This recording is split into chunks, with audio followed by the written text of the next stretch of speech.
महोदय, बच्चों को जो ज्ञान प्राप्त हो वह अनुभव से प्राप्त हो, न कि केवल स्मरण शक्ति पर आश्रित रहकर रटाई द्वारा।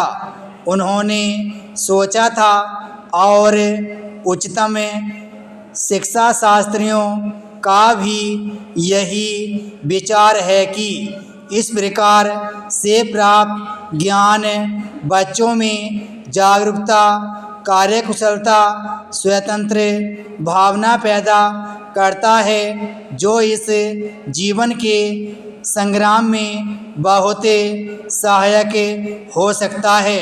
दूसरा मौलिक विचार उनका यह था कि इस प्रकार की शिक्षा इस देश के लिए अनुकूल ही नहीं बल्कि अनिवार्य है।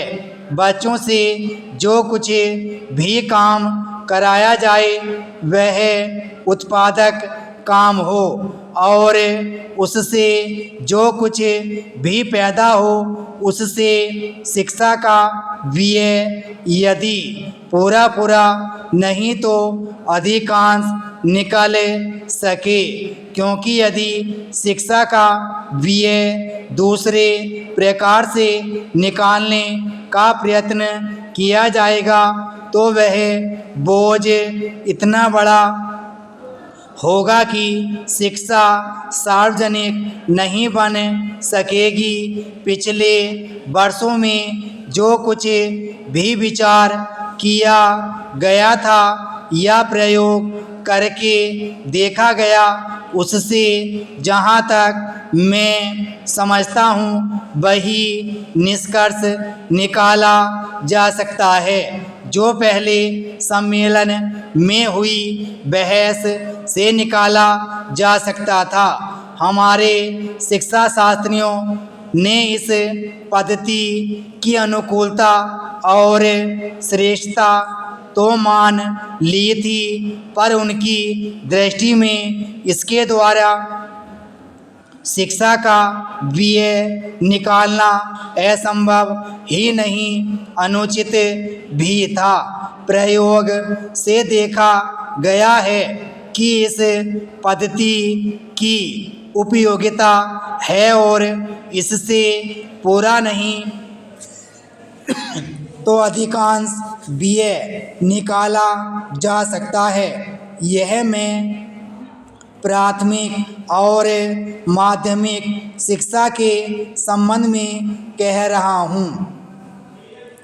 उच्च कोटि की शिक्षा के संबंध में अभी प्रयोग नहीं के बराबर हुआ है, इसलिए उसके संबंध में अभी कुछ भी कहना संभव नहीं है।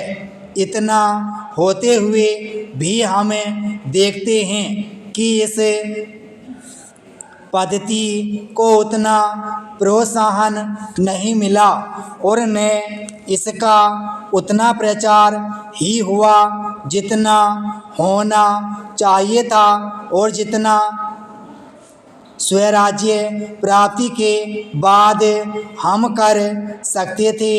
इसका कारण जहाँ तक मैं समझता हूँ यही है कि इसकी उपयोगिता प्रमाणित होने पर भी पुरानी पद्धति पर जो आस्था थी वह अभी दूर नहीं हुई है और इसी कारण शिक्षा के काम में जो व्यक्ति लगे हुए हैं उनका न तो इस ओर ध्यान गया है और न